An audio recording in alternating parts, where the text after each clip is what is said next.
Bonjour à tous. Aujourd'hui, nous sommes le lundi 23 février 2026 et notre cher ami Paul Craig Roberts est avec nous. Bienvenue Michael. Merci Nima. Alors Paul, merci d'appuyer sur j'aime pour nous aider à toucher davantage de monde. Et Paul, commençons par la situation actuelle entre l'Iran et les États-Unis. Pour tous ceux qui suivent cette escalade entre les deux camps, certains disent qu'une guerre se prépare entre l'Iran et les États-Unis. Voici ce que Steve Witkoff a déclaré hier à propos de l'Iran et de la manière dont Donald Trump envisage le conflit entre les États-Unis et l'Iran.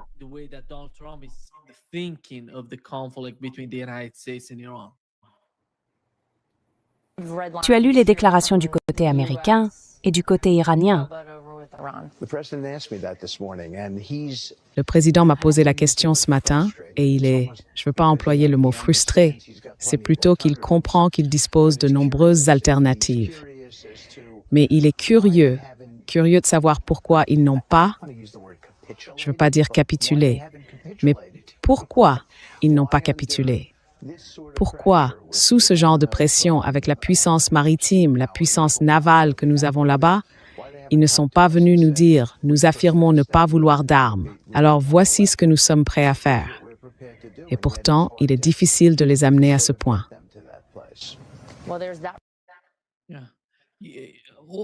Quelle serait, Paul, ta réponse à ce que le président demande? Steve Witkoff, tu vois. Qu'est-ce que cette capitulation? Penses-tu que la capitulation vienne du gouvernement iranien?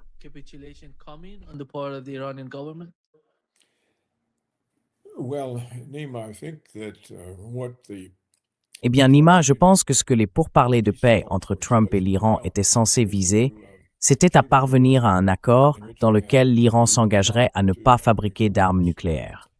Comme l'Iran avait déjà conclu un tel accord, avant qu'il ne soit ensuite abandonné par Washington, il n'y a en réalité aucun obstacle à ce que l'Iran accepte à nouveau de ne pas fabriquer d'armes nucléaires. Autant que je puisse en juger, le gouvernement iranien a clairement indiqué qu'il était disposé à conclure un tel accord. Il n'a jamais vraiment affirmé vouloir fabriquer des armes nucléaires. Donc, je ne vois aucun problème du point de vue de l'objectif de l'accord. Ce qui s'est passé au milieu de ces négociations, c'est que le Premier ministre israélien est venu à Washington.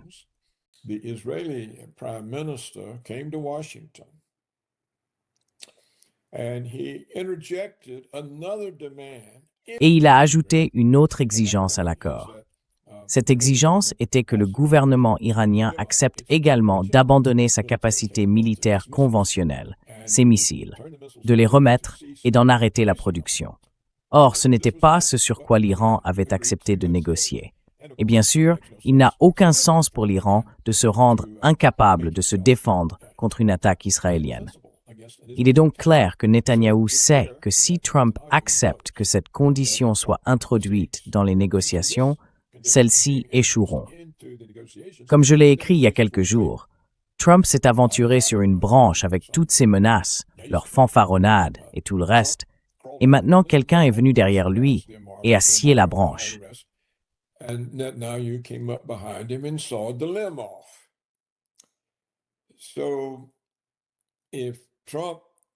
Donc, si Trump cède à la demande de Netanyahou et dit aux Iraniens qu'il ne suffit pas de renoncer aux armes nucléaires, qu'il faut aussi renoncer aux missiles conventionnels, alors les négociations échouent. Et Trump doit soit reculer, soit aller au bout de sa menace et attaquer l'Iran, ce que Netanyahou entend bien le pousser à faire. Eh bien, nous ne savons pas encore si Trump a décidé d'inclure cette exigence. Le Wall Street Journal a rapporté très récemment que l'administration Trump discutait actuellement de la possibilité d'inclure dans les négociations la demande que l'Iran abandonne ses missiles. C'est un signe que Netanyahou a fait quelques progrès, mais la décision n'a pas encore été prise.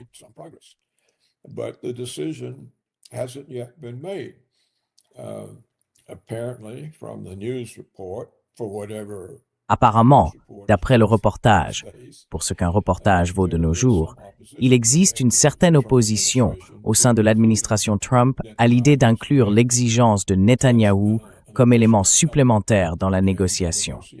Nous verrons donc comment cela se déroulera. De toute évidence, les néoconservateurs voudront que soit incluse la clause selon laquelle l'Iran doit renoncer à ses missiles. Le complexe militaro-sécuritaire sait que cela placera Trump dans une position où il devra soit reculer, soit attaquer. Et ils partent du principe qu'il ne reculera pas et qu'il attaquera. Ainsi, nous serons de nouveau en guerre et les profits afflueront dans leur coffre. Il reste donc à voir quelle influence ont les membres de l'administration Trump qui estiment qu'il n'est pas judicieux d'ajouter l'exigence de Netanyahou à une négociation censée ne porter que sur les armes nucléaires.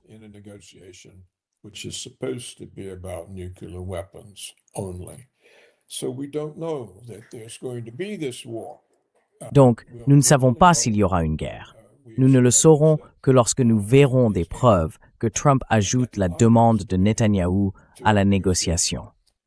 Cela signifierait que la négociation a échoué. Et Trump comprend sûrement que si elle échoue, il devra soit revenir sur ses menaces, soit les mettre à exécution.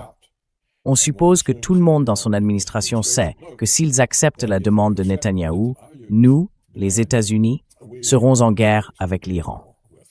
Maintenant, quels sont les facteurs qui pourraient influencer la décision? Premièrement, à quel point Trump et son administration se sentent-ils à l'aise pour résister au lobby israélien et au complexe militaro-sécuritaire? Se sentent-ils suffisamment en sécurité pour le faire? C'est un facteur important dans la prise de décision.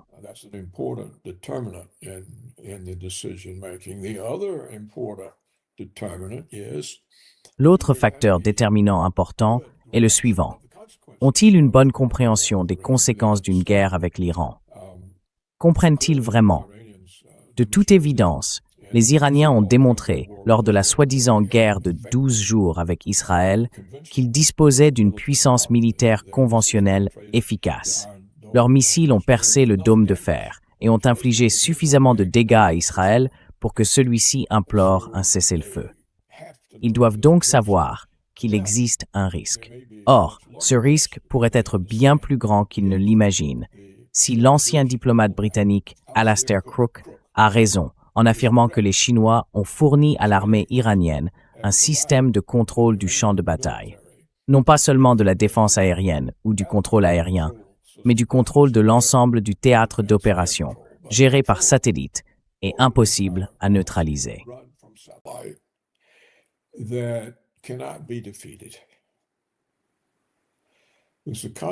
Si un tel système existe réellement et se trouve entre les mains de l'Iran, la conséquence serait aucun avion américain à moins de 700 km de l'Iran ne serait en sécurité. Ils pourraient tous être abattus à 700 km avant d'atteindre l'Iran. Cela inclut tous les chasseurs furtifs et bombardiers furtifs américains. Cela signifie qu'aucun navire américain ne pourrait survivre. Aucun. Aucun porte-avions, aucun destroyer, rien. Cela signifie également que toutes les bases américaines au Moyen-Orient seraient attaquées et probablement détruites, car je pense que leurs défenses sont faibles et ne s'attendent pas à être frappées, même si elles disposent d'un mécanisme de défense important.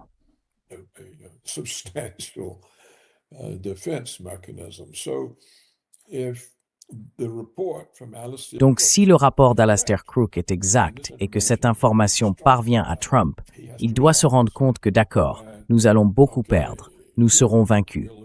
Il y aura des appels à la vengeance. Le seul moyen pour moi de me venger, c'est de bombarder l'Iran avec l'arme nucléaire. Puis-je faire cela? Puis-je m'en tirer ainsi?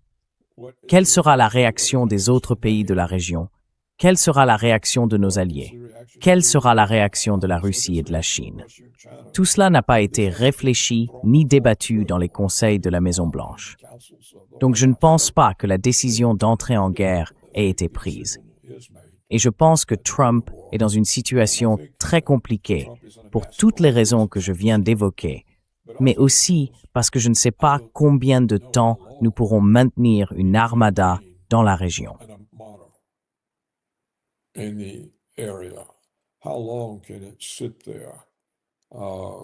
Combien de temps cela peut-il rester là? Les troupes attendent. Vous savez, les provisions s'épuisent. Il y a une limite au temps pendant lequel on peut simplement rester à attendre le combat avant d'atteindre le point où l'on ne peut plus y participer. Il en va de même pour les chasseurs et les bombardiers sur les différentes bases aériennes de la région. C'est donc une autre contrainte qui pousse à prendre une décision d'un côté ou de l'autre. Et je ne vois aucun moyen, pour le moment, de prédire comment ces forces vont se résoudre et aboutir à une décision. Je reste donc optimiste quant au fait que Trump tiendra tête à Netanyahou, car le prix à payer pour le faire, à mon avis, est bien moindre que celui de prendre ce genre de risque.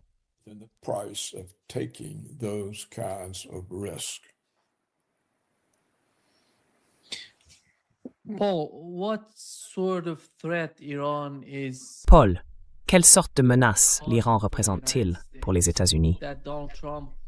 Donald Trump a littéralement fait campagne sur une plateforme de paix. Moins de guerre, plus de production à l'intérieur du pays, le retour des emplois, et vous savez, rendre sa grandeur à l'Amérique. C'était lui qui parlait de tous ces bons arguments, et beaucoup d'Américains ont voté pour cette logique parce qu'elle résonnait avec eux. Ils voulaient une forme de changement. Mais quelle menace l'Iran constitue-t-il pour les États-Unis, au point de les pousser à envisager une nouvelle guerre au Moyen-Orient? Parce que beaucoup de gens ici veulent comprendre quelle en est la raison principale.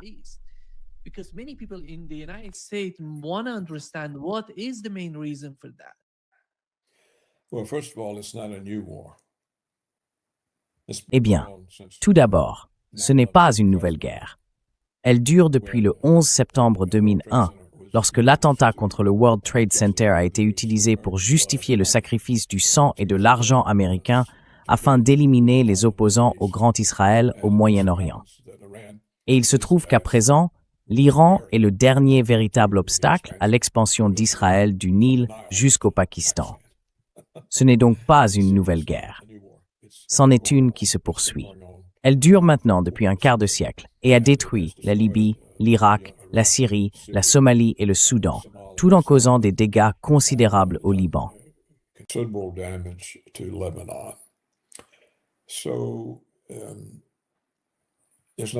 Il n'y a donc rien de nouveau dans cette guerre. C'est la continuation d'un conflit déjà en cours.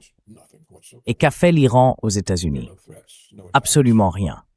Il n'y a ni menace, ni attaque. Ils n'ont rien fait. Alors pourquoi Washington les désigne-t-il comme un État terroriste? Parce que le lobby israélien l'exige. Il faut bien une raison quand on prépare la destruction d'un pays par les Américains, ce que fait Israël depuis des décennies. Il faut donner une justification aux Américains, et c'est ainsi qu'on les amène à exécuter vos volontés et à qualifier l'Iran d'État terroriste.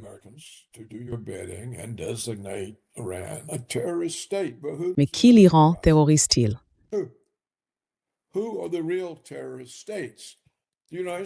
Quels sont les véritables États terroristes? Les États-Unis et Israël. Les États-Unis enlèvent des chefs d'État, les ramènent en Amérique et les enferment dans des cachots. Israël assassine régulièrement des dirigeants iraniens, libanais, houthis. Ils sont toujours en train d'assassiner quelqu'un. Pensez simplement aux assassinats que les Israéliens ont commis ces dernières années. Voilà les États terroristes, Israël et les États-Unis. Qui l'Iran a-t-il assassiné? Qui? L'Iran a-t-il assassiné quelqu'un? Quel acte terroriste? Eh bien sûr, les Israéliens essaient de dire, eh bien le Hamas est un proxy iranien. Le Hezbollah est un proxy iranien. Les Houthis sont des proxys iraniens. Tu veux dire les supplétifs iraniens?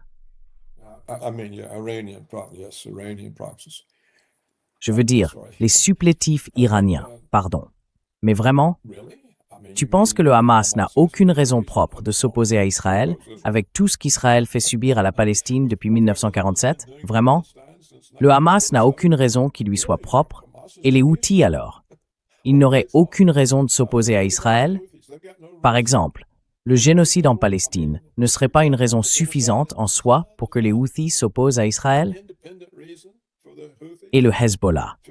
Tu veux dire que les intrusions répétées d'Israël dans le sud du Liban ne sont pas une raison suffisante pour que le Hezbollah s'oppose à Israël? Il faudrait que ce soit uniquement pour servir les intérêts iraniens? C'est absurde.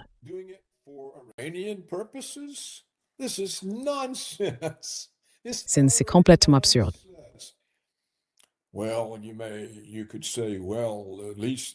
Eh bien, on pourrait dire, au moins, les Iraniens leur envoient des armes, et cela fait d'eux des mandataires iraniens, puisque l'Iran fournit les armes qu'ils utilisent pour résister à Israël.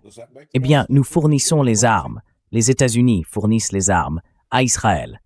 Cela fait-il des États-Unis un mandataire israélien? Si le Hezbollah est un mandataire de l'Iran, alors nous, les grands États-Unis, sommes un petit mandataire d'Israël. On ne peut pas y échapper. On ne peut pas avoir l'un sans l'autre. Donc, toute cette idée selon laquelle l'Iran serait un ennemi est une supercherie. Elle a été créée par la propagande israélienne.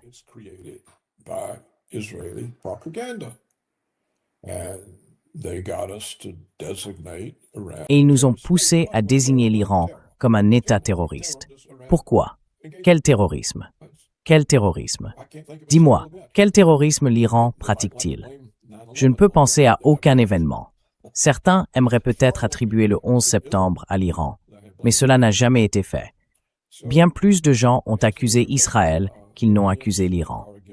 Donc, pour répondre à ta question, les Iraniens sont les victimes de l'influence d'Israël sur la politique étrangère américaine, surtout au Moyen-Orient. C'est un fait. Il n'y a pas, et il n'y a jamais eu, de politique américaine indépendante au Moyen-Orient depuis le 11 septembre. Oui. Since 9/11.